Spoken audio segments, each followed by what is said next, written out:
A chain reaction is a sequence of reactions where a reactive product or byproduct causes additional reactions to take place. In a chain reaction, positive feedback leads to a self-amplifying chain of events. Chain reactions are one way in which systems which are in thermodynamic non-equilibrium can release energy or increase entropy in order to reach a state of higher entropy. For example, a system may not be able to reach a lower energy state by releasing energy into the environment, because it is hindered or prevented in some way from taking the path that will result in the energy release. If a reaction results in a small energy release making way for more energy releases in an expanding chain, then the system will typically collapse explosively until much or all of the stored energy has been released. A macroscopic metaphor for chain reactions is thus a snowball causing a larger snowball until finally an avalanche results.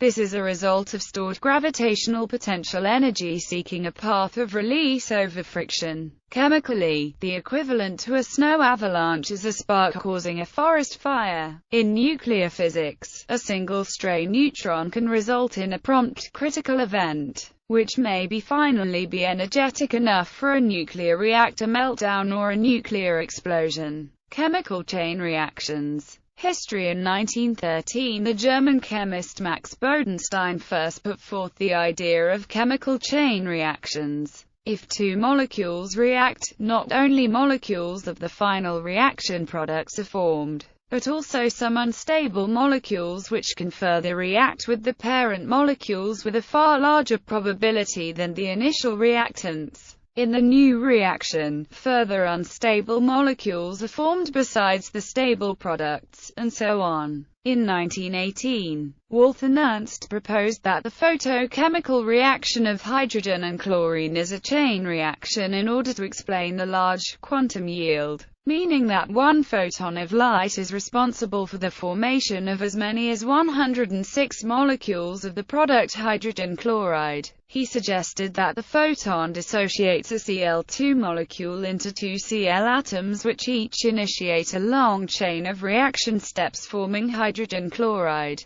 In 1923, Danish and Dutch scientists Christian Christiansen and Hendrik Antony Kramers, in an analysis of the formation of polymers, pointed out that such a chain reaction need not start with a molecule excited by light, but could also start with two molecules colliding violently due to thermal energy as previously proposed for initiation of chemical reactions by Van 't Hoff. Christiansen and Kramers also noted that if, in one link of the reaction chain, two or more unstable molecules are produced, the reaction chain would branch and grow. This was the first proposal for the mechanism of chemical explosions. A quantitative chain chemical reaction theory was created by Soviet physicist Nikolai Semenov in 1934. Semenov shared the Nobel Prize in 1956 with Sir Cyril Norman Hinshelwood, who independently developed many of the same quantitative concepts. Typical steps. The main types of steps in chain reaction are of the following types: initiation, propagation. Particular cases are chain branching, chain transfer, termination. The chain length is defined as the average number of times the propagation cycle is repeated, and equals the overall reaction rate divided by the initiation rate. Some chain reactions have complex rate equations with fractional order or mixed order kinetics. Detailed example: the hydrogen-bromine reaction. The reaction H2 plus Br2 to HBr proceeds by the following mechanism. Initiation: Br2 to Br or Br2 plus H nu 2 Br. Each Br atom is a free radical, indicated by the symbol representing an unpaired electron. Propagation: Br plus H2 HBr plus HH plus Br2 HBr plus Br. The sum of these two steps corresponds to the overall reaction H2 plus Br2 to HBr, with catalysis by Br which participates in the first step and is regenerated in the second step. Retardation. H plus HBr H2 plus Br. This step is specific to this example, and corresponds to the first propagation step in reverse. Termination 2 Br-Br2. Recombination of two radicals, corresponding in this example to initiation in reverse. As can be explained using the steady-state approximation, the thermal reaction has an initial rate of fractional order, and a complete rate equation with a two-term denominator. Further chemical examples. The reaction 2H2 plus O2 to H2O provides an example of chain branching. The propagation is a sequence of two steps whose net effect is to replace an H atom by another H atom plus two O radicals. This leads to an explosion under certain conditions of temperature and pressure. H plus O2O plus OO plus H2O plus H. In chain growth polymerization, the propagation step corresponds to the elongation of the growing polymer chain. Chain transfer corresponds to transfer of the activity from this growing chain, whose growth is terminated,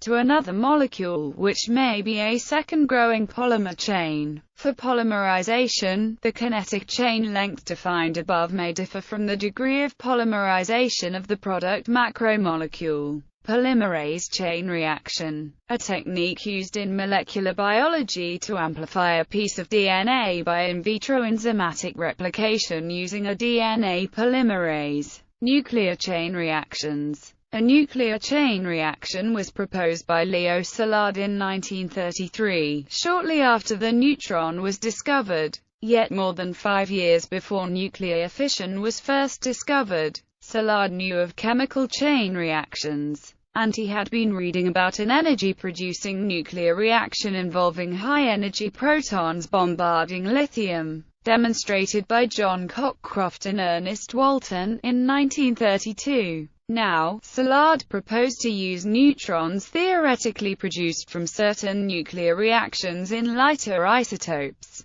to induce further reactions in light isotopes that produced more neutrons. This would in theory produce a chain reaction at the level of the nucleus. He did not envision fission as one of these neutron-producing reactions, since this reaction was not known at the time. Experiments he proposed using beryllium and indium failed. Later, after fission was discovered in 1938, Szilard immediately realized the possibility of using neutron-induced fission as the particular nuclear reaction necessary to create a chain reaction, so long as fission also produced neutrons. In 1939, with Enrico Fermi, Szilard proved this neutron-multiplying reaction in uranium. In this reaction, a neutron plus a fissionable atom causes a fission resulting in a larger number of neutrons than the single one that was consumed in the initial reaction. Thus was born the practical nuclear chain reaction by the mechanism of neutron-induced nuclear fission. Specifically, if one or more of the produced neutrons themselves interact with other fissionable nuclei, and these also undergo fission, then there is a possibility that the macroscopic overall fission reaction will not stop, but continue throughout the reaction material.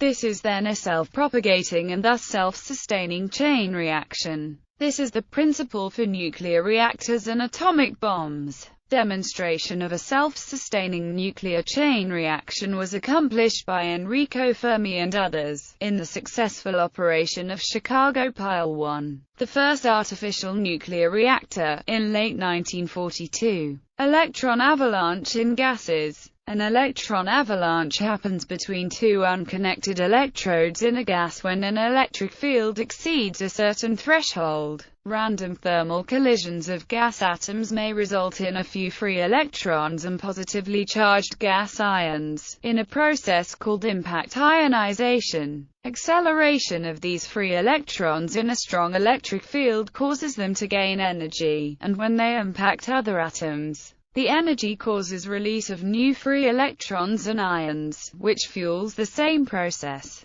If this process happens faster than it is naturally quenched by ions recombining, the new ions multiply in successive cycles until the gas breaks down into a plasma and current flows freely in a discharge. Electron avalanches are essential to the dielectric breakdown process within gases. The process can culminate in corona discharges, streamers, leaders, or in a spark or continuous electric arc that completely bridges the gap. The process may extend to huge sparks, streamers in lightning discharges propagate by formation of electron avalanches created in the high potential gradient ahead of the streamer's advancing tips. Once begun, avalanches are often intensified by the creation of photoelectrons as a result of ultraviolet radiation emitted by the excited medium's atoms in the off-tip region. The extremely high temperature of the resulting plasma cracks the surrounding gas molecules and the free ions recombine to create new chemical compounds. The process can also be used to detect radiation that initiates the process, as the passage of a single particles can amplify to large discharges. This is the mechanism of a Geiger counter and also the visualization possible with a spark chamber and other wire chambers. Avalanche breakdown in semiconductors. An avalanche breakdown process can happen in semiconductors, which in some ways conduct electricity analogously to a mildly ionized gas. Semiconductors rely on free electrons knocked out of the crystal by thermal vibration for conduction. Thus, unlike metals, semiconductors become better conductors the higher the temperature. This sets up conditions for the same type of positive feedback. Heat from current flow causes temperature to rise, which increases charge carriers, lowering resistance, and causing more current to flow. This can continue to the point of complete breakdown of normal resistance at a semiconductor junction, and failure of the device. Certain devices, such as avalanche diodes, deliberately make use of the effect. In economics, in 1963 Friedman and Schwartz proposed a positive feedback loop as a mechanism for catastrophic failures in economics. It happens that a liquidity crisis in a unit fractional reserve banking system is precisely the kind of event that trigger and often has triggered a chain reaction, and economic collapse often has the character of a cumulative process. Let it go beyond a certain point, and it will tend for a time to gain strength from its own development as its effects spread and return to intensify the process of collapse.